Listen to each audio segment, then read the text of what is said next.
The coffee pot was the first thing that slipped from her hand that night. It happened at 2:17 in the morning, right there in the middle of Luke's diner on a Tuesday that felt like every other Tuesday Sadie Mitchell had worked for the past 11 months. The pot hit the linoleum with a sound that made half the truckers at the counter look up from their eggs. Glass everywhere, coffee spreading in a dark pool under the booth where the 5 men in leather sat watching her. She didn't apologize right away. She just stood there looking at the mess, her hands still in the shape of the pot she'd been holding. Her wrists were shaking. One of the men, the oldest one, the one with the gray beard and the eyes that didn't blink much, leaned forward and said in a voice that was quieter than it should have been, "You all right there, miss?" Sadie nodded. She knelt down to pick up the glass. She could feel them watching her.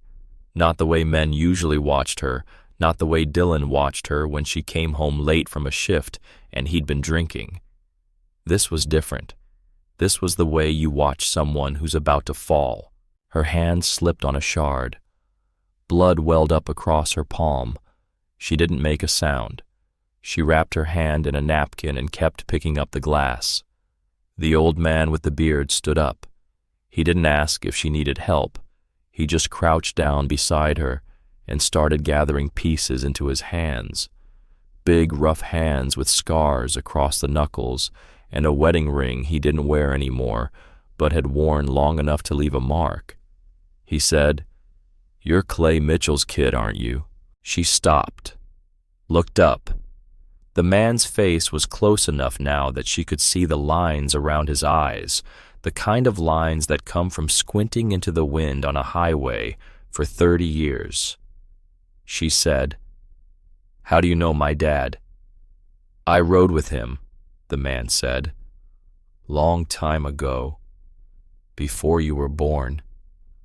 He looked at the leather bracelet on her wrist, the one that was fraying at the edges, the one she'd been wearing since she was 8 years old. "He made that for you, didn't he?" Sadie pulled her wrist back. She didn't answer. The man stood up, offered her his hand. She didn't take it. She stood on her own, wiped her bloody palm on her apron, and said, "I'll get you a fresh pot." The man didn't sit back down. He said, "My name's Garrett Walsh. People call me Reaper. Your dad and I were in the same club for 6 years, Crimson Riders, out of Phoenix." Sadie had heard the name before. Her father had been Crimson Riders. He'd worn the patch on his back until the night he died, until the night his bike went off the road on Highway 60 outside of Globe, until the night Sadie was 8 years old, and her whole world ended in a phone call her grandmother took at 3 in the morning. She said, "My dad's been dead 15 years. Garrett nodded. "I know. I was there." The diner went quiet. Not all the way quiet, but quiet enough that Sadie could hear the hum of the refrigerator behind the counter and the sound of her own heartbeat in her ears. She said, "What do you mean you were there?" "I mean, I was riding behind him that night. I saw the truck that ran him off the road. I saw his bike go over the guardrail. I was the one who called it in." Sadie's hand, the one with the napkin wrapped around it, started to shake again. She said, "You never told anyone." Garrett said, "There wasn't anyone to tell. Your grandmother didn't want to hear it. The cops didn't care. Your dad was just another biker who rode too fast and paid for it. That's what the report said. That's what everyone believed. But that's not what happened." "No," Garrett said. "That's not what happened." Sadie took a step back. She looked at the other 4 men at the booth. They were all watching now, not pretending to look at their phones or their food. One of them, a younger guy with a scar that ran from his temple to his jaw, gave her a small nod. Another, a big man who looked like he could bend rebar with his hands, just looked sad. She said, "Why are you telling me this now?" "Because Garrett said, I owe your father a debt, and because I saw the bruise on your neck when you poured the coffee." Sadie's hand went to her throat. The scarf. She'd worn the scarf. She always wore the scarf when she worked. Dylan had told her to. Dylan had told her a lot of things. Garrett said, "I know what that looks like. I've seen it before. And I'm not going to sit here and drink coffee and pretend I didn't see it. So I'm asking you one time, and I'm asking you plain. Are you safe?" Sadie opened her mouth. Nothing came out. She tried again. She said, "I'm fine." Garrett didn't move. He said, "You're not fine, and you don't have to be, but you need to know that if you need help, you've got it. You understand?" Sadie looked at him. She looked at the men behind him. She looked at the door, the one Dylan would be walking through in about 40 minutes when her shift ended, the one he always walked through when he'd been drinking, and wanted to make sure she wasn't talking to anybody she shouldn't be talking to. She said, "I have to get back to work." She turned and walked to the counter. Her hands were still shaking. She poured another pot of coffee. She brought it to the booth. She set it down without looking at Garrett. He didn't say anything else. He just watched her walk away. At 2:58 in the morning, the door opened. Dylan Cross came in. He was 6'2", 210 pounds, wearing the same jacket he'd worn every day for the past 3 months, the one that smelled like motor oil and beer. His eyes found Sadie immediately. He didn't smile. He walked to the counter, sat on a stool, and said, "You almost done?" Sadie wiped down the counter. She said, 20 minutes. Dylan said, "I'll wait." He didn't order anything. He just sat there watching her, watching the truckers, watching the 5 men in the booth who were still there, who hadn't left, who were finishing their coffee in a way that seemed slower than it needed to be. One of them, the big one, looked over at Dylan. Dylan looked back. The big man didn't look away. Dylan's jaw tightened and his neck flushed. He said, "You got a problem." The big man said, "No problem." Dylan said, "Then mind your business." The big man said, "I am." Sadie came over. She put a hand on Dylan's shoulder, gentle, the way you touch a dog you're not sure about. She said, "It's fine. They're just passing through." Dylan shrugged her hand off. He said, "I wasn't talking to you." Garrett stood up. He didn't walk over. He just stood there, hands at his sides, and said, "We're leaving. No trouble here." Dylan said, "Good." The 5 men walked out. Sadie watched them through the window. They got on their bikes, 5 big machines parked in a row under the parking lot lights. Garrett looked back at the diner one time before he put his helmet on. Then they were gone, engines fading into the desert night. Dylan said, "Who were they?" Sadie said, "Nobody, just customers."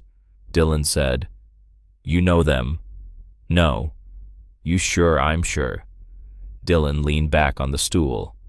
He said, "You're lying." Sadie's heart kicked in her chest. She said, "I'm not lying." Dylan grabbed her wrist, the one with the bracelet. He twisted it, not hard, just enough to make his point.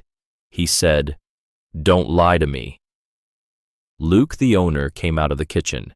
He was 68 years old, walked with a limp from a knee replacement that hadn't taken right, but his voice was steady when he said, "Dylan, let her go." Dylan looked at Luke. He let go of Sadie's wrist. He said, "We're just talking." Luke said, "Talking's done. Pay your tab and go home." Dylan stood up.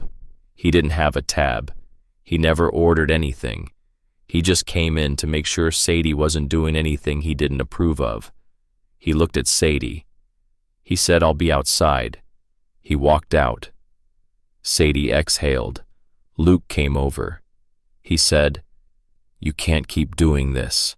Sadie said, "I'm fine." "You're not fine. That boy's going to hurt you."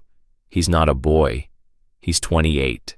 He's a boy who drinks too much and doesn't know how to keep his hands to himself. You need to leave him. I can't. Why not? Because Sadie said he'll burn this place down if I do. Luke stopped. He looked at her. He said, he told you that. Sadie nodded. Luke said, that's not your problem. It is if you lose everything because of me. Luke put a hand on her shoulder. He said, Sadie, I've been running this place for 40 years. I've seen a lot of things. And I'm telling you right now, if you stay with that man, he's going to kill you. And I'd rather lose the diner than lose you. Sadie's eyes filled up. She blinked the tears back. She said, I have to go. She clocked out. She walked to the door. Dylan was leaning against his truck smoking a cigarette. He saw her and flicked it into the dirt. He said, get in. She got in. They drove in silence for 10 minutes.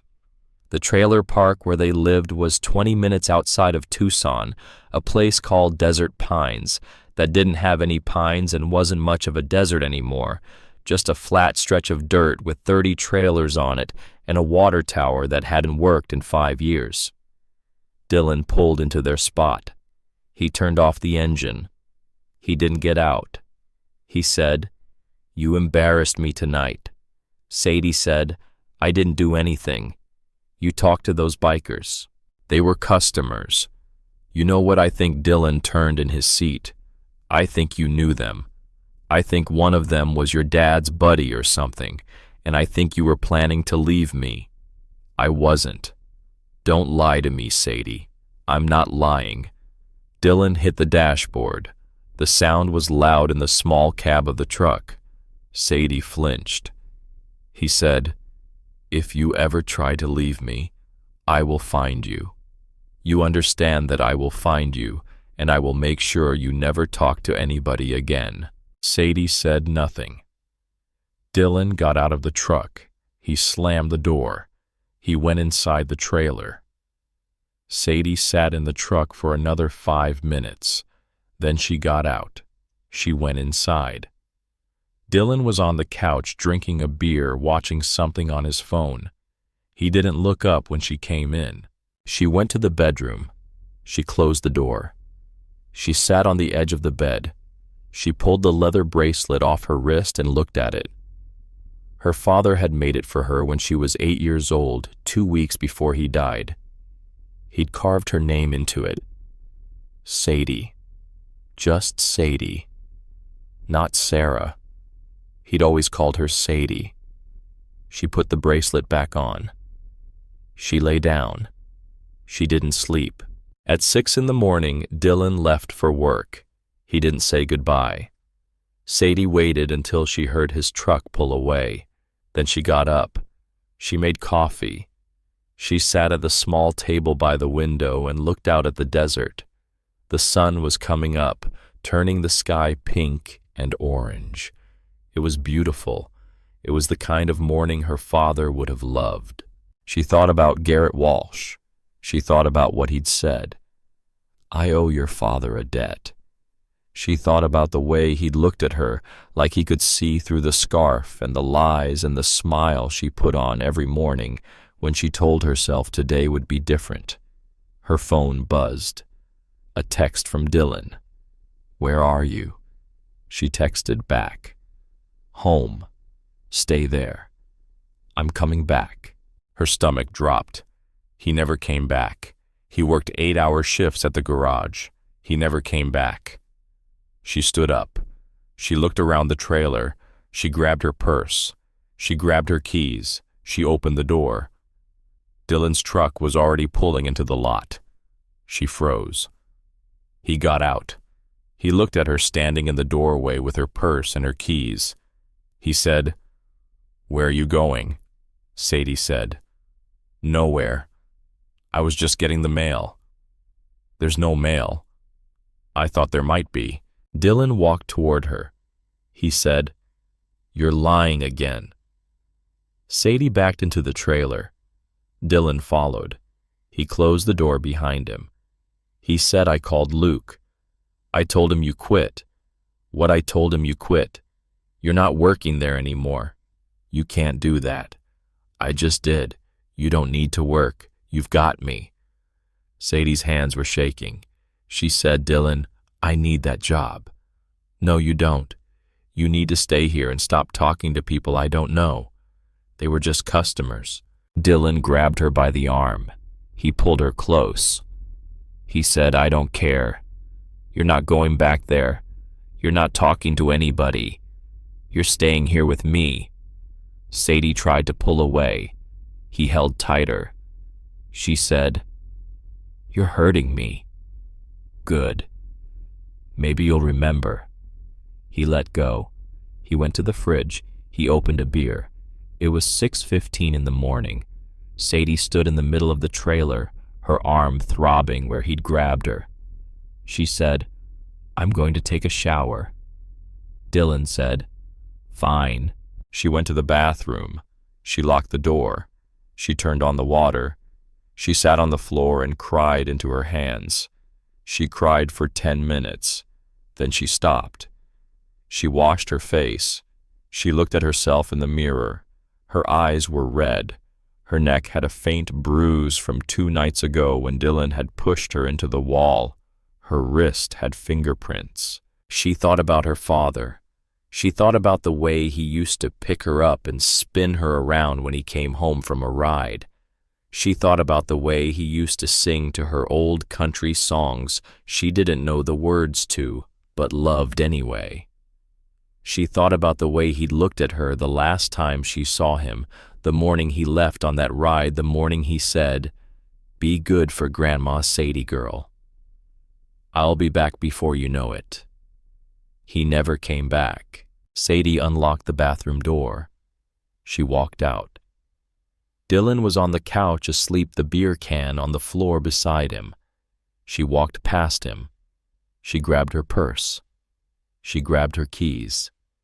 She opened the door as quietly as she could. She stepped outside. She closed the door behind her. She walked to her car, a 2004 Honda Civic, with a broken passenger window and a dent in the front bumper from where Dylan had kicked it last month. She got in. She started the engine. She drove. She didn't know where she was going. She just drove. She drove for an hour. She ended up in Phoenix, parked outside a Denny's, crying in the front seat. Her phone buzzed. 15 missed calls from Dylan. 20 texts. The last one said, If you don't come back right now, I'm going to burn Luke's place to the ground. I swear to God I will. Sadie turned off her phone. She got out of the car. She walked into the Denny's. She ordered coffee. She sat in a booth by the window. She watched the cars go by. She thought about running.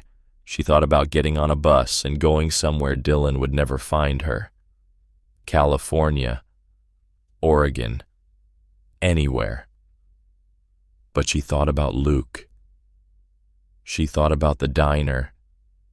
She thought about Dylan standing in the parking lot with a gas can and a lighter. She thought about Luke losing everything because of her. She finished her coffee. She got up. She got back in her car. She drove back to Tucson. She pulled into the trailer park. Dylan's truck was gone. She went inside. The place was trashed. He'd thrown the coffee table against the wall. He'd punched a hole in the door to the bedroom. He'd ripped the curtains down. She sat on the couch. She waited.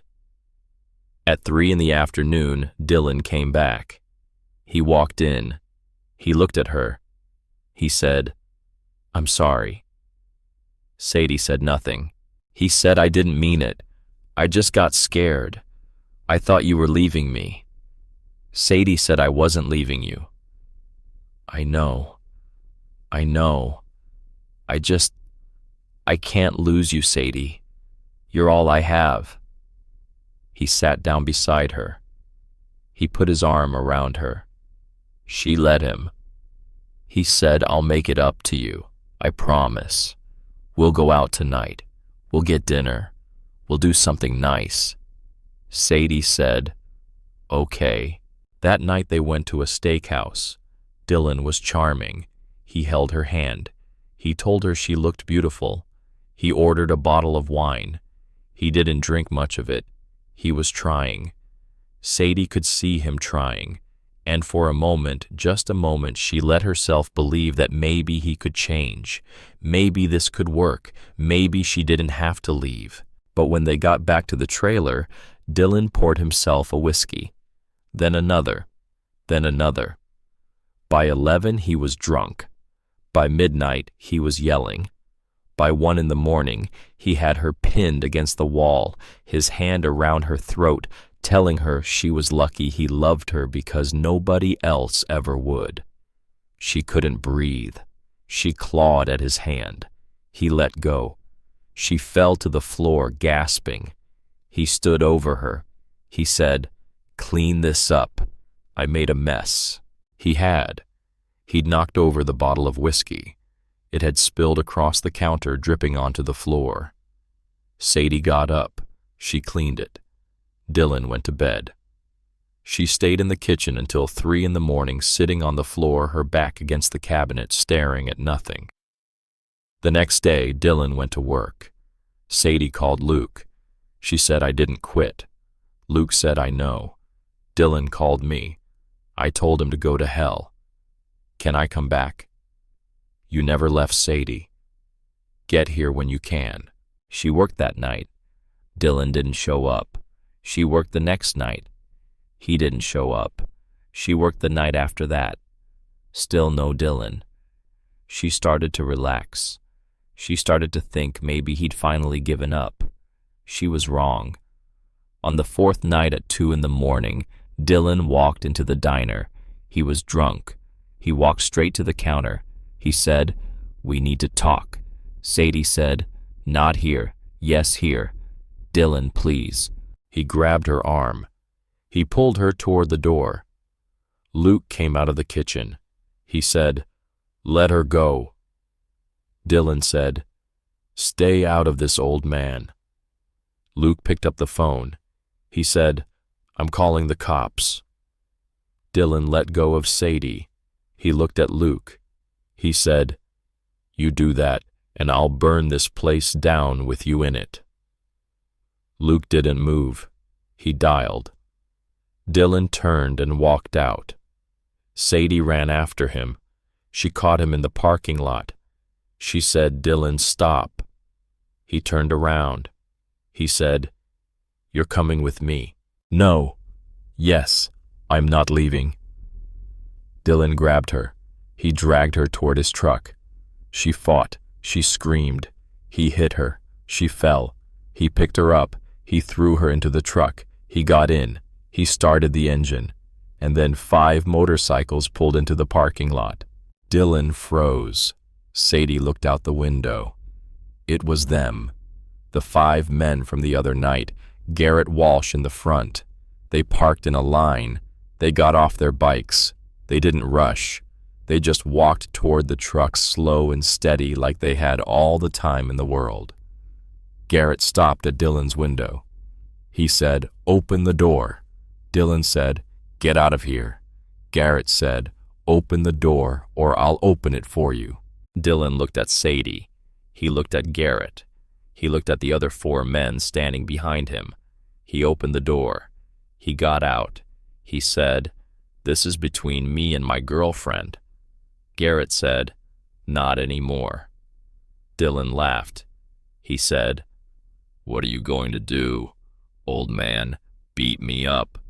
Go ahead. I'll press charges. I'll sue. I'll own you." Garrett didn't say anything. He just looked at Dylan. And then Dylan made the worst decision of his life. He reached into his jacket. He pulled out a gun. He pointed it at Garrett. He said, "Back up." Nobody moved. Dylan said, "I said, back up." Garrett said, "You're not going to shoot me." Dylan said, "Try me." Garrett took a step forward. Dylan pulled the trigger. The gun clicked. Empty. Dylan looked at the gun. He looked at Garrett. Garrett said, "I took the bullets out while you were inside getting drunk. You left it in your truck. You always do. Dylan's face went white. Garrett said, Now you've got two choices. You can get in your truck and drive away and never come back. Or you can stay here and find out what happens when you point a gun at me. Dylan dropped the gun. He got in his truck. He started the engine. He looked at Sadie one more time through the windshield. His eyes were full of something she'd never seen before. Not anger, not rage. Fear. He drove away. Fast. The taillights disappeared into the desert darkness, and Sadie stood there in the parking lot with 5 men she barely knew and felt safer than she had in 6 months. Garrett walked over to her. He said, You all right? Sadie nodded. She was shaking. She wrapped her arms around herself. She said, He'll come back. Garrett said, No, he won't. We'll make sure of that. Sadie looked at him. She said, Why are you doing this? Because Garrett said your father saved my life once, and I wasn't there to save his, but I'm here now, and I'm not going anywhere. Sadie started to cry. Garrett didn't touch her. He just stood there, hands at his sides, and let her cry. The other 4 men stood behind him, silent, waiting. One of them, the quiet one with the scar, stepped forward and said in a voice that sounded like gravel, My name's Marcus. We call him Ghost. He nodded toward Garrett. This man kept your dad alive through a lot of bad nights. Your old man returned the favor more than once. So when Garrett says he's not going anywhere, he means it. We all do. Sadie wiped her eyes. She said, I don't understand. You don't have to, Marcus said. Not yet. But you will. Luke came out of the diner. He looked at the scene. He looked at Dylan's gun on the ground. He looked at Sadie. He said, You okay, kid? Sadie nodded. Luke looked at Garrett. He said, Thank you. Garrett said, Don't thank me yet. This isn't over. Luke said, What do you need? A place for her to stay tonight. Somewhere he can't find her. Luke nodded. He said, She can stay at my place. I've got a spare room, and I've got a shotgun. Garrett said, That'll work. Sadie said, I can't ask you to do that. Luke said, You're not asking. I'm offering. Now get your things. You're coming with me. Sadie went back inside.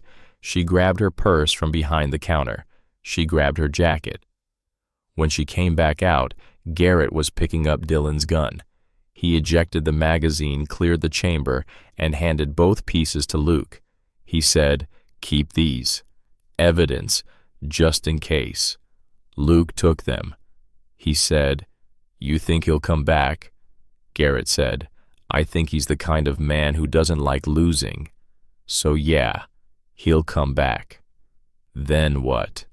Then we'll be ready. Luke drove Sadie to his house, a small ranch-style place on the east side of Tucson with a yard full of desert plants and a porch with 2 rocking chairs.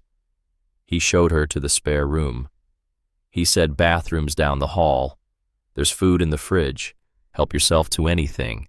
Sadie said, Thank you. Luke said, Get some sleep. We'll figure out the rest tomorrow. He closed the door. Sadie sat on the edge of the bed. The room was simple. A bed, a dresser, a lamp. There were photographs on the wall. Luke with a woman who must have been his wife. She died, Sadie remembered. Cancer. 5 years ago. There were no children. Just Luke and his diner and his grief. Sadie lay down. She didn't think she'd sleep, but she did. She slept for 12 hours straight, dreamless and deep, the kind of sleep that only comes when your body finally believes it's safe. When she woke up, it was afternoon. The sun was high and hot. She walked into the kitchen.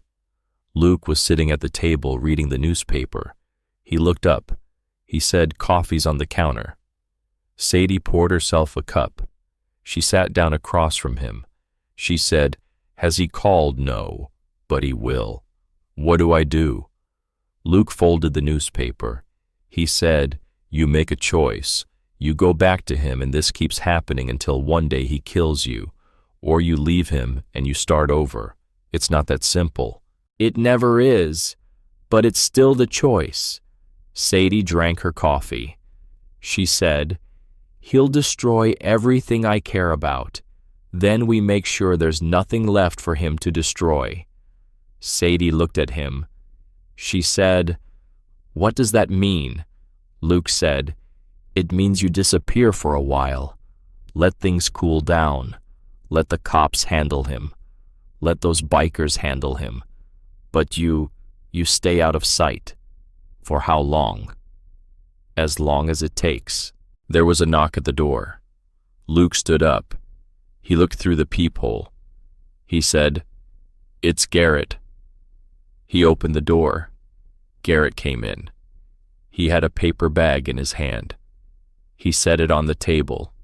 He said, "Clothes, toiletries, some cash.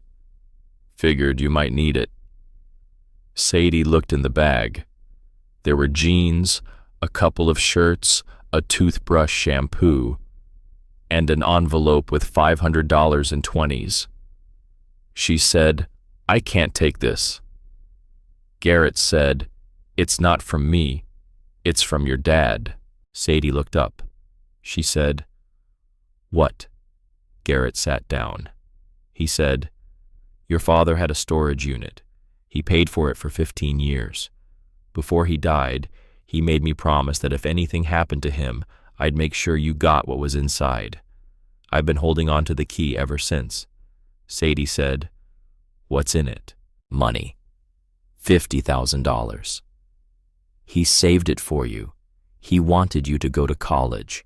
He wanted you to have a life that didn't involve the club, the road, all of this." He pulled a small key from his pocket and set it on the table. "This is yours. It's in Phoenix. Unit 247 at Desert Storage off the I-10. Sadie stared at the key. She said, $50,000. Garrett nodded. "Why didn't you tell me before?" "Because you weren't ready. You were 8 years old when he died. Then you were a teenager living with your grandmother. Then you were with Dylan. I was waiting for the day you needed it. And that day is today." Sadie picked up the key. It was small and brass and warm from Garrett's pocket. She said, "How did he save that much?" "He worked. He rode. He didn't spend much. Every dollar he could spare he put away for you. It took him 6 years. Sadie's eyes filled with tears. She said, "I don't know what to say." Garrett said, "Don't say anything. Just use it. Get out of here. Start over. Do something that makes you happy." Sadie wiped her eyes. She said, "What about Dylan? We'll handle Dylan. You just worry about you." Luke said, "When are you taking her to get it?" Garrett said, "Today. Right now. The longer we wait, the more time Dylan has to figure out where she is." Luke nodded. He said, "I'll come with you." Garrett said, "No need. I've got 4 brothers outside. We'll keep her safe." Luke looked at Sadie. He said, "You trust them." Sadie looked at Garrett. She thought about her father. She thought about the way Garrett had stood between her and Dylan. She thought about the key in her hand. She said, "Yes, I trust them." They left an hour later. Sadie rode on the back of Garrett's bike. She'd never been on a motorcycle before. It was loud and terrifying and exhilarating all at once. The wind whipped her hair back. The sun was hot on her skin. The desert stretched out on both sides of the highway, endless and empty and beautiful. Behind them, 4 more bikes followed. Marcus on a black Harley. Leon, the thin one with tattoos on a chopper, Jimmy, the older one on a road glide, and Tank, the big one on a bike that looked too small for him but somehow fit. They rode for an hour. They didn't stop.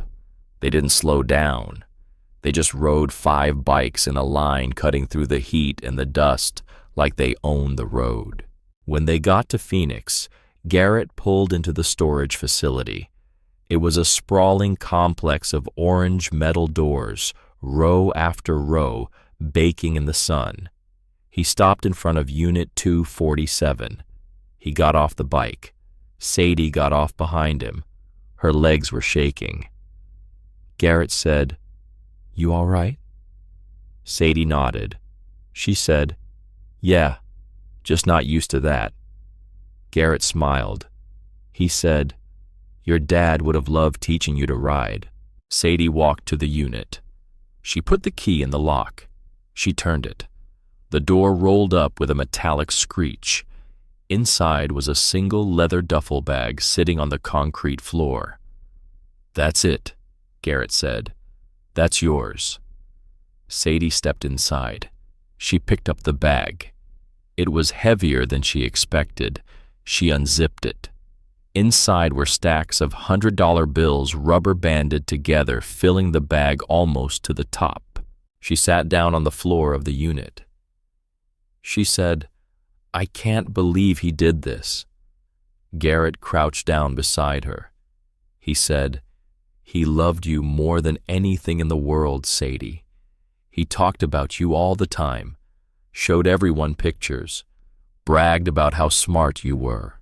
He knew he lived a dangerous life, and he wanted to make sure that if something happened to him, you'd be okay." Sadie started to cry. Garrett didn't say anything. He just sat there with her while she cried. Marcus appeared in the doorway. He said, "We've got company." Garrett stood up. He said, "Who 2 trucks? Just pulled in. Iron skulls." Garrett's face went hard. He said, "How many 4 men? Maybe 5. Garrett looked at Sadie. He said, "Stay here. Don't come out." Sadie said, "What's happening?" "Just stay here." Garrett walked out. Sadie heard voices. She heard engines. She peeked around the edge of the unit. 2 pickup trucks had pulled up, blocking the exit. 4 men got out. They were big, rough-looking, wearing leather vests with patches. Iron skulls. One of them, the tallest one with a shaved head and a beard, walked toward Garrett. He said, "Heard you were coming here today, Reaper." Garrett said, "News travels fast." The man said, "Heard Clay Mitchell's kid is with you. Heard she's got something that belongs to us." Garrett said, "She doesn't have anything that belongs to you, Colt." Colt smiled. He said, "See, that's where you're wrong. Clay owed us $50,000. He never paid, so now his kid pays. Clay didn't owe you a damn thing. You know it and I know it." Colt said, "I've got paperwork that says different." Garrett said, "You've got lies, same as you've always had." Colt took a step forward. Garrett didn't move. Behind Garrett, Marcus, Leon, Jimmy, and Tank spread out. Behind Colt, 3 more men stepped up. The air went tight. Sadie could feel it from inside the unit, the way the tension stretched like a wire about to snap. Colt said, "I don't want trouble, Reaper. I just want what's owed." Garrett said, "Then you're going to be disappointed." Colt looked past Garrett at the storage unit. He said, "She in there." Garrett said, "Walk away, Colt." "Or what? Or this ends badly for you." Colt laughed. He said, "You're outnumbered, old man." "Am I?" Garrett pulled out his phone. He pressed a button. 30 seconds later, the sound of motorcycles filled the air. 10 more bikes pulled into the facility, all of them Crimson Riders. They parked in a semicircle behind Garrett, 20 men in total, all of them looking at Colt and his four. Garrett said, "You were saying?" Colt's smile faded. He said, "This isn't over." "Yes, it is. Now get out of here before I change my mind about letting you leave." Colt looked at his men. He looked at the Crimson Riders. He looked at Garrett. He said, "You're making a mistake." "No," Garrett said. "You made the mistake when you came here." Colt and his men got back in their trucks. They drove away. The Crimson Riders didn't move until the trucks were out of sight. Then Garrett turned to Sadie. He said, "You can come out now." Sadie stepped out of the unit.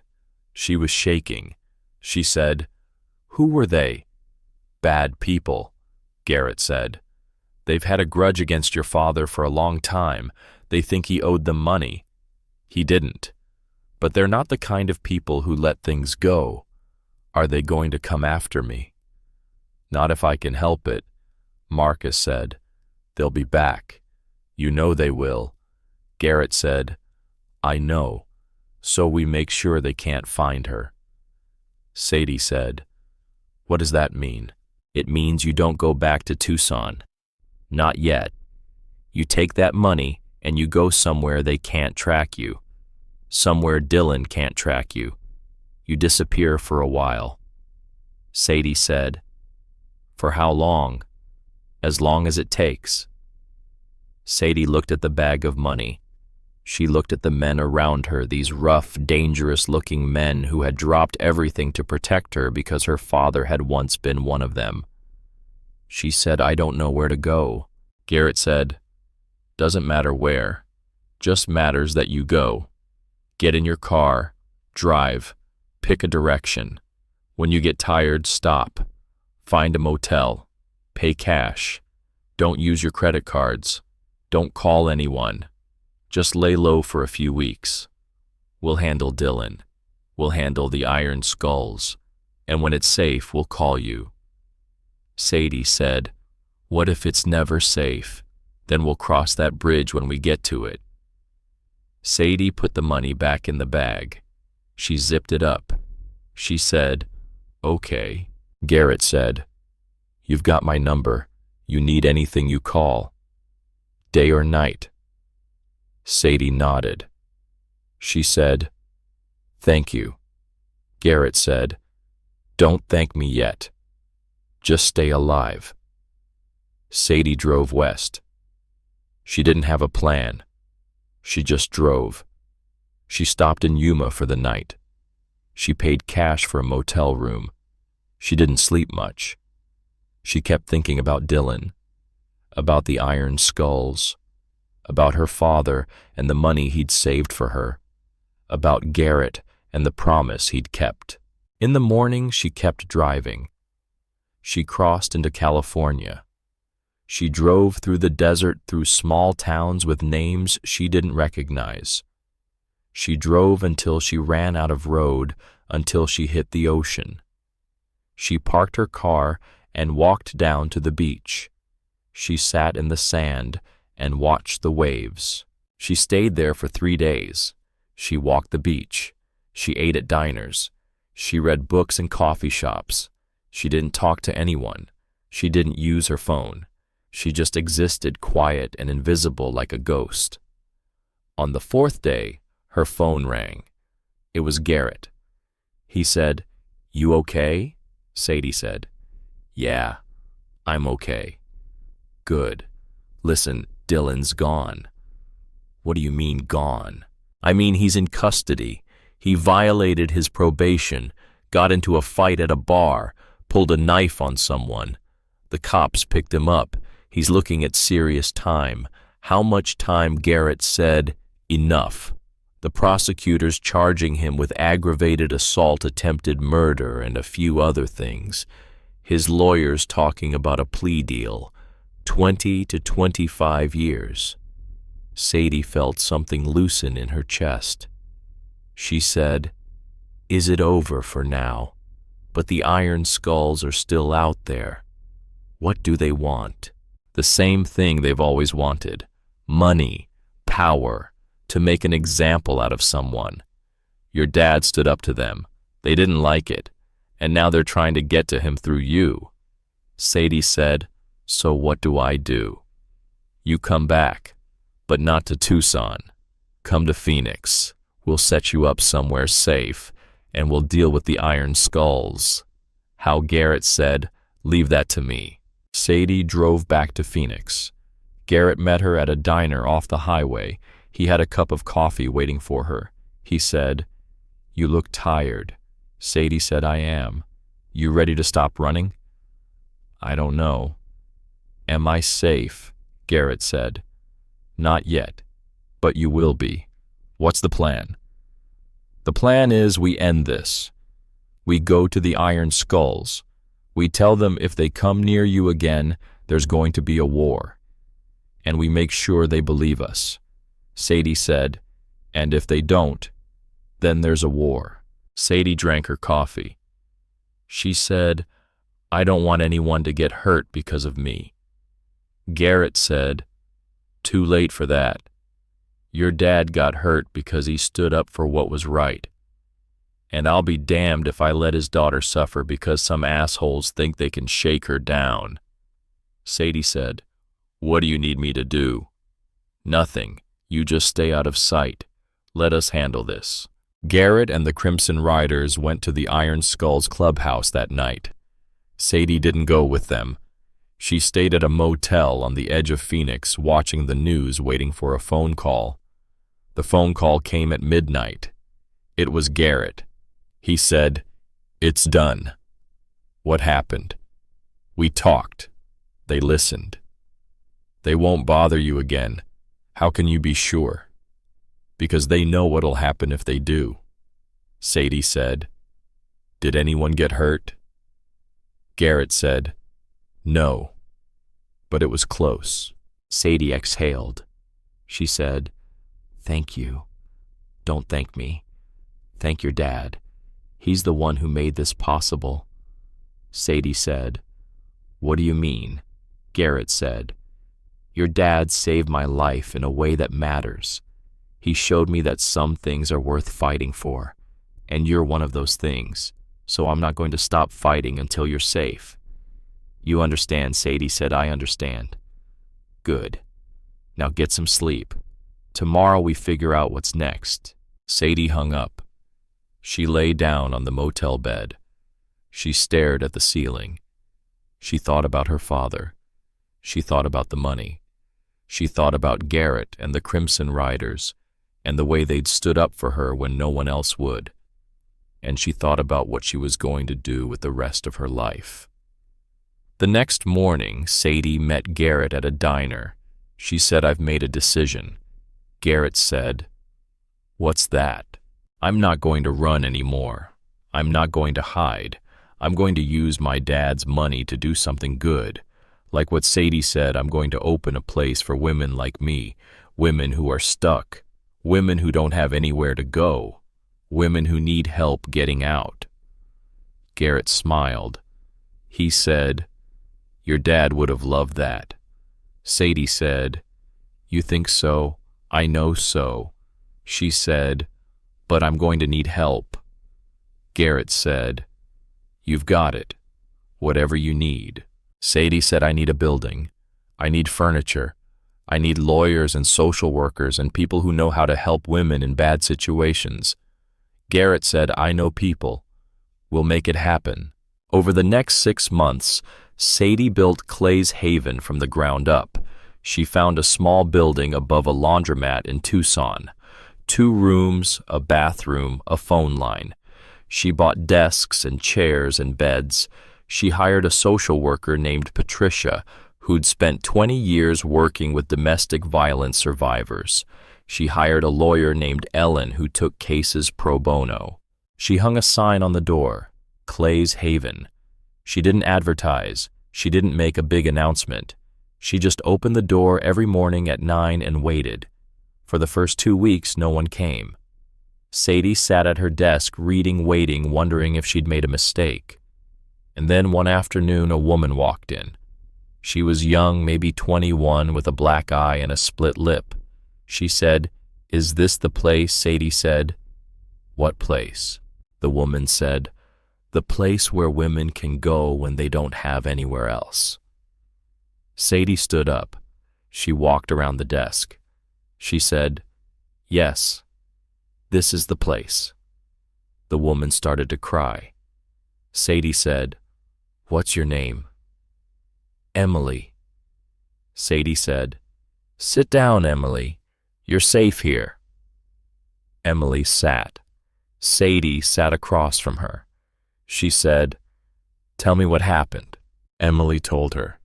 It was the same story Sadie had lived.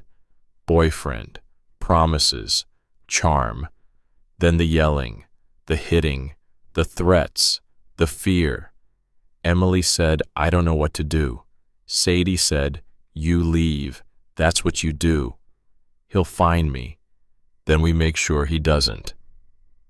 How Sadie thought about Garrett. She thought about the Crimson Riders. She thought about the men who had protected her when she had nowhere else to turn. She said, "You let me worry about that." Emily stayed at Clay's Haven that night. Sadie stayed with her. They slept on cots in the back room. In the morning, Sadie made coffee. She made eggs. She and Emily sat at the small table and Emily told her more. The boyfriend's name, where he worked, where he lived. Sadie called Garrett. She said, "I need help." Garrett said, "What kind?" "The kind that makes a man leave town." Garrett said, "Give me a name." Sadie gave him Emily's boyfriend's name. Garrett said, "Consider it done." 3 days later, Emily's boyfriend was gone. Sadie didn't ask how. She didn't want to know. Emily stayed at the Haven for 2 more weeks. Then she got a job at a grocery store. She got a small apartment on the north side. She came back to the Haven once a week to volunteer. More women came, one after another. Some stayed for a night. Some stayed for a month. Sadie helped them all. She gave them food. She gave them a place to sleep. She gave them phone numbers for lawyers and shelters and jobs. She gave them hope. The money from her father lasted 6 months, but more money came in. Anonymous checks, $1,000 here, $5,000 there. Garrett said, "The club's taking care of it. Don't ask questions." Sadie didn't. She just kept the doors open. She kept helping. And slowly, Clay's Haven became something bigger than her. It became a symbol. A place where women could go when they had nowhere else. A place where they were safe. One night Garrett came by. He knocked on the door. Sadie let him in. He looked around. He said, "You've done good here, kid." Sadie said, "I couldn't have done it without you." "Yes, you could have. You just would have taken longer." Sadie smiled. She said, "You want some coffee?" Garrett said, "Sure." They sat at the table. Garrett drank his coffee black. He said, "There's something I need to tell you." Sadie's stomach tightened. She said, "What, the Iron Skulls?" "They know about this place. They know about the money. They're not happy." "What do they want?" "Same thing they've always wanted. They want you to pay them what they think your dad owed them." "I don't have 50,000 anymore. I used it for this." Garrett said, "I know, and that's what I told them. But they don't care. They want the money anyway." Sadie said, "What happens if I don't pay?" Garrett said, "They'll come here. They'll try to shut you down. They'll try to scare you." Sadie felt cold. She said, "What do I do?" Garrett said, "You let us handle it. We're going to end this, once and for all." "How?" Garrett said, "By making it clear that if they touch you, or this place, they're starting a war. They can't win." Sadie said, "I don't want anyone to get hurt. Neither do I. But sometimes you don't get a choice." The Iron Skulls came 2 days later. There were 6 of them. They pulled up in front of Clay's Haven just after dark. They got out of their trucks. They walked to the door. They didn't knock. They just opened it and walked in. Sadie was at her desk. There were 3 women in the back room. Sadie stood up. She said, "Can I help you?" The man in front was Colt, the same one from the storage facility. He said, "You know why we're here?" Sadie said, "I don't have your money. Then you're going to have a problem." Sadie said, "Get out." Colt smiled. He said, "Or what?" From outside, the sound of motorcycles filled the air. Colt turned. Through the window, he could see bikes pulling up, one after another, 10, 15, 20, all of them Crimson Riders. Garrett walked through the door. Behind him came Marcus, Leon, Jimmy, Tank, and 15 more men. They filled the small office. Garrett looked at Colt. He said, "I thought we settled this." Colt said, "We didn't settle anything. You threatened us. Now we're here to collect." Garrett said, "You're not collecting anything, and you're leaving. Right now." Colt said, "You think you can stop us?" Garrett said, "I know I can. Look around." Colt looked. He was outnumbered 4-1. He said, "This isn't over, Reaper." "Yes, it is. You come near this place again, you come near this girl again, and I won't just threaten you, I'll finish you. You understand?" Colt's jaw tightened. He said, "You're making a big mistake." "No," Garrett said. "You made the mistake when you didn't listen the first time. Now get out." Colt and his men left. The Crimson Riders stayed. Garrett looked at Sadie. He said, "You okay?" Sadie nodded. She said, "Are they going to come back?" "Not if they're smart, and if they're not, then we'll be ready." The Iron Skulls didn't come back that night, or the next night. But on the 3rd night, Colt made a mistake. He went to a bar in South Phoenix. He got drunk. He started running his mouth about how he was going to burn Clay's Haven to the ground, how he was going to make Sadie Mitchell pay for disrespecting him. One of the Crimson Riders was in that bar. He heard everything. He called Garrett. Garrett called the rest of the club. And at 2 in the morning, 25 Crimson Riders showed up at the Iron Skulls clubhouse. Garrett didn't go inside. He didn't need to. He just stood outside with his brothers and waited. Colt came out. He said, "What do you want?" Garrett said, "I want you to understand something. That girl you threatened, she's under our protection. This haven she's running, it's under our protection. And if you or any of your boys go near either one of them, there's going to be consequences." Colt said, "You threatening me?" "No," Garrett said. "I'm making you a promise. You touch her, you touch that place, and we're coming for you. All of us. And we won't stop until you're done." Colt looked at the men behind Garrett. He looked at Garrett. He said, "Fine, we're done. She can keep her little charity. We don't want any part of it." Garrett said, "Good. Now we understand each other." Colt went back inside. Garrett and the Crimson Riders left.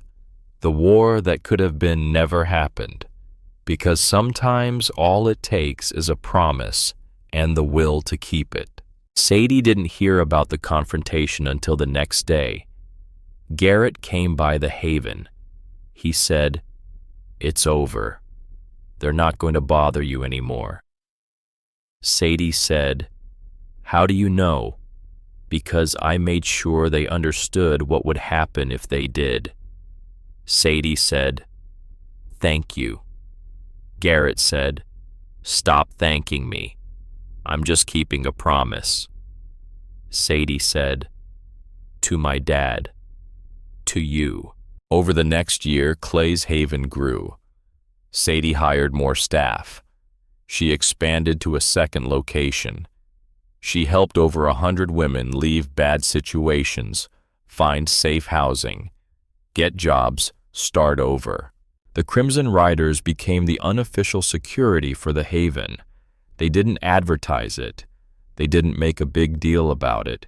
They just showed up. They escorted women to court hearings. They stood guard outside the building at night. They taught self-defense classes. They became a wall between the women and the men who wanted to hurt them. And Sadie, who had once been one of those women, became something else. She became a fighter, a protector, a voice for people who didn't have one. One afternoon, a reporter from the local paper came by. She wanted to do a story on Clay's Haven. Sadie almost said no, but then she thought about all the women who were still out there, still stuck, still afraid. She said yes. The article ran the following Sunday. Front page. There was a picture of Sadie standing in front of the Haven. The headline said, "From victim to victor, one woman's mission to save others." The article told Sadie's story. It told about Dylan, about the Crimson Riders, about her father's money, about the women she'd helped. It didn't mention the Iron Skulls. It didn't mention the threats.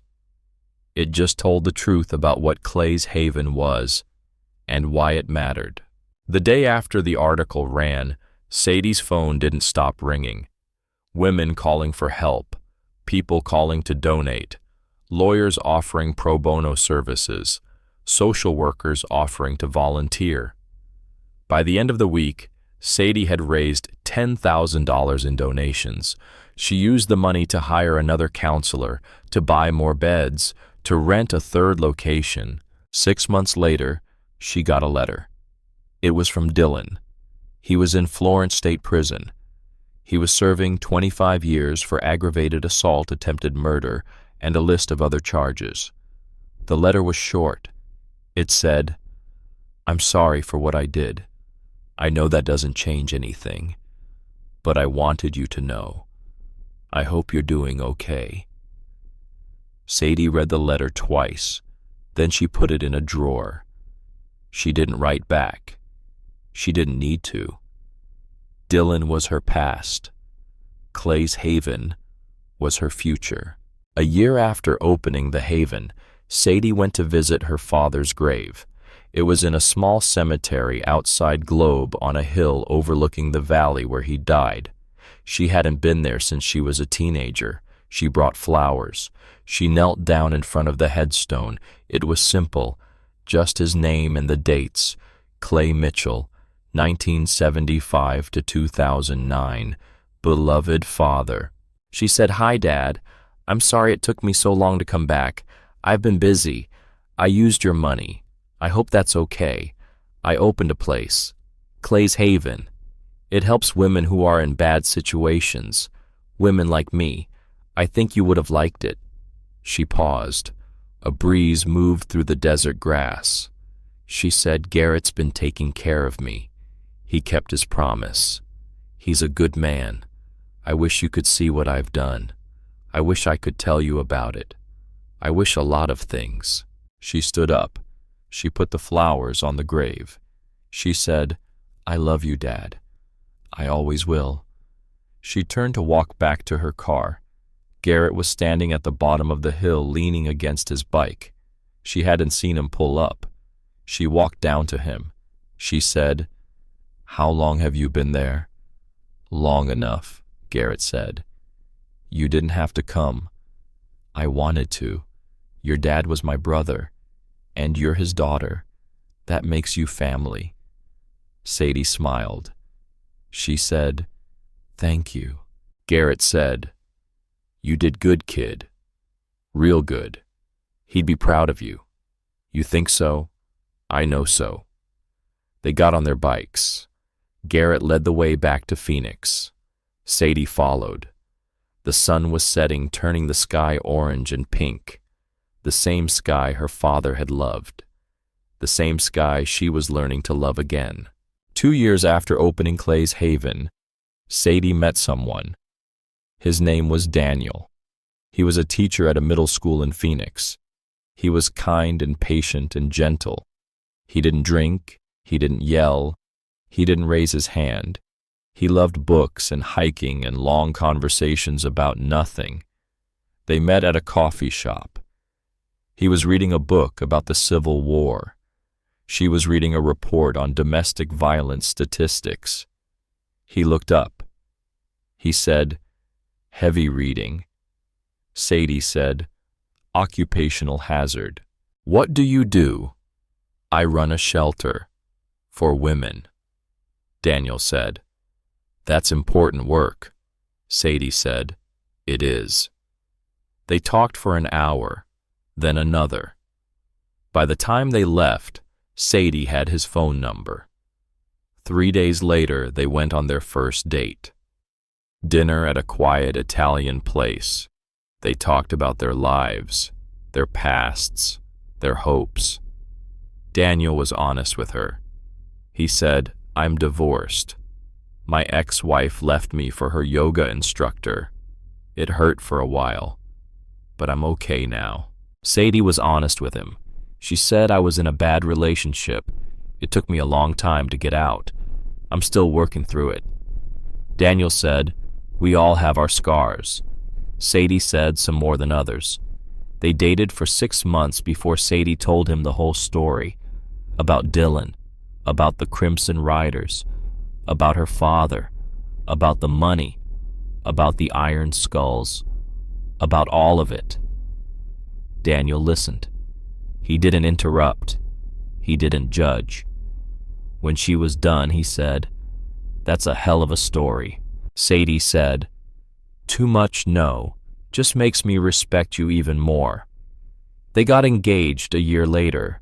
Daniel proposed on a hike in Sedona on a trail overlooking the Red Rocks. Sadie said yes without hesitation. They got married in a small church outside Tucson. The ceremony was simple. Sadie's grandmother was there. Luke was there. Patricia and Ellen and all the women from the Haven were there. And the Crimson Riders were there. All of them. Lining the aisle in their leather vests and patches, Garrett walked Sadie down the aisle. He said, "Your dad should be doing this." Sadie said, "You're doing it for him." Garrett said, "I know, but he should be here." "He is," Sadie said. "I can feel him." When they reached the altar, Garrett turned to Daniel. He said, "You take care of her." Daniel said, "I will." Garrett said, "I mean it. You hurt her, you'll answer to me." Daniel said, "I understand." Garrett smiled. He said, "Good. Then you have my blessing." He sat down. Sadie and Daniel got married, and when they walked back down the aisle as husband and wife, the Crimson Riders stood and clapped and cheered louder than anyone. 3 years after opening Clay's Haven, Sadie had a daughter. She named her Clay. Not Clarice, not Claudia, just Clay. Because her father deserved to be remembered, because Sadie wanted her daughter to know where she came from. Garrett came to the hospital the day after Clay was born. He held her in his big, rough hands. He looked at Sadie. He said, "She's beautiful." Sadie said, "She is. Your dad would have loved her." "I know." Garrett handed Clay back to Sadie. He said, "I'm getting old, kid. I don't know how much time I've got left." "Don't say that. It's true. I'm 70 now. My body's starting to give out. But before I go, I want you to know something." "What?" "Your dad didn't just save my life once. He saved it every day we rode together. He made me a better man. And you're doing the same thing for all those women who walk through your door. You're saving lives, Sadie. And that's the best thing a person can do." Sadie's eyes filled with tears. She said, "Don't make me cry. I just had a baby." Garrett smiled. He said, Sorry, but it needed to be said. He kissed Sadie on the forehead. He kissed baby Clay on the top of her head. He said, "Take care of each other." Then he left. Sadie watched him walk down the hospital corridor, his steps a little slower than they used to be, his shoulders a little more hunched, but still strong, still there. 5 years after opening Clay's Haven, Sadie stood in front of a new building. It was bigger than the original, 3 stories, 30 rooms, a full kitchen, a legal clinic, a child care center. It had cost $2 million to build. Half of it came from donations. The other half came from the Crimson Riders. They'd raised it over 5 years running charity rides, auctioning bikes, doing whatever it took. Garrett cut the ribbon. He was 72 now. His beard was completely gray. He walked with a cane. But he was still there. He still showed up. He still kept his promise. Sadie said, "Thank you for all of this." Garrett said, "Don't thank me. Thank your dad. This is his legacy. You're just the one who made it real." The new building opened on a Saturday. Over 100 people showed up. Women who'd stayed at the Haven, volunteers, donors, reporters, and the Crimson Riders, all of them standing in the back watching quietly. Sadie gave a speech. She stood at a podium in front of the new building and talked about her father, about Garrett, about the promise. She said, "My father saved money for 15 years so I could have a better life. And Garrett Walsh kept that promise long after my father was gone. Because of them, I'm standing here today. Because of them, this building exists. Because of them, hundreds of women have found safety." She held up a plaque. It was brass engraved with 4 rings in a row. She said, "These rings represent the men who stood up for me when no one else would. They represent the idea that you're never alone, that there are people willing to fight for you. And that's what this haven is about, fighting for people who can't fight for themselves." She hung the plaque on the wall inside the front door. It stayed there. A reminder, a promise, a symbol. 10 years after opening Clay's Haven, Garrett died. He went in his sleep peacefully at home. The funeral was huge. Hundreds of bikers from all over the country came to pay their respects. They lined up their bikes for miles outside the church. Sadie spoke at the funeral. She stood at the podium and looked out at the crowd. She said Garrett Walsh was a lot of things. He was a biker. He was a fighter. He was a friend. But most of all, he was a man who kept his word. My father asked him to take care of me, and he did. For 15 years, he protected me. He guided me. He showed me what it means to stand up for something that matters. She held up a silver ring, Garrett's ring, the one he'd worn for 40 years. She said, "He gave this to me before he died. He said, 'Give it to Clay when she's old enough. Tell her it means you keep your promises.' And I will, because that's what Garrett taught me. You make a promise, you keep it, no matter what." They buried Garrett next to Clay Mitchell, just like he'd asked. Sadie made sure of it. She put a marker on his grave. It said Garrett Walsh, brother, friend, promise keeper. 15 years after opening Clay's Haven, Sadie stood in her office. She was 43 now. Her daughter Clay was 12. She volunteered at the Haven every weekend. She wanted to be a lawyer. She wanted to help women like her mother did. Sadie looked at the plaque on the wall, the one with the 4 rings. She thought about her father. She thought about Garrett. She thought about all the men who had stood between her and the darkness. She thought about all the women who had walked through her door over the years, over 500 of them, each one with her own story, each one surviving. There was a knock on the door. A young woman came in. She was 22. She had bruises on her arms. She said, "Is this Clay's Haven?" Sadie stood up. She walked around the desk. She said, "It is." The woman said, "Can you help me?" Sadie said, "Yes, we can. Sit down." "What's your name?" The woman said. "Hope." Sadie smiled. She said, "That's a good name. Hope, tell me what happened." And Hope told her the same story Sadie had heard 1,000 times, the same story she had lived. Boyfriend, promises, charm. Then the yelling, the hitting, the threats, the fear. Sadie listened. And when Hope was done, Sadie said, "You're not alone. You're never alone. We're going to help you. I promise." Hope started to cry. Sadie reached across the desk. She took Hope's hand. She said, "I know it doesn't feel like it right now, but you're going to be okay. I promise you." Hope said, "How do you know?" Sadie said, "Because I was you, and I survived, and you will too." They got to work. Sadie made phone calls. She contacted Patricia, the social worker. She contacted Ellen, the lawyer. She contacted the Crimson Riders and asked them to make sure Hope's boyfriend didn't come near the Haven. Hope stayed that night, and the next night, and the night after that.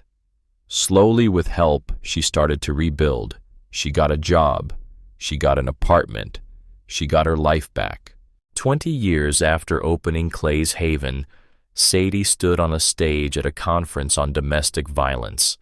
She was 48 now. Clay was 17, about to go to college. The Haven had grown to 5 locations across Arizona.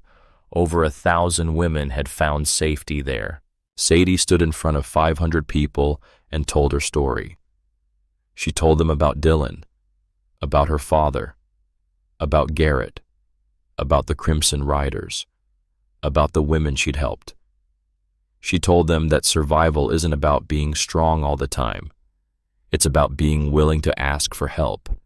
It's about finding people who will stand with you. It's about promises kept. When she finished, the room was silent. Then someone started clapping, then another, then the whole room. Sadie stood there, tears running down her face, and for the first time in her life, she understood what her father had been trying to give her. Not just money, not just a future, but a purpose. After the speech, a woman came up to her. She was 19. She had a black eye. She said, "Can I come to your Haven?" Sadie said, "Of course." The woman said, "I don't have any money." Sadie said, "You don't need money. You just need to show up." The woman started to cry. Sadie put her arms around her. She said, "You're going to be okay. I promise."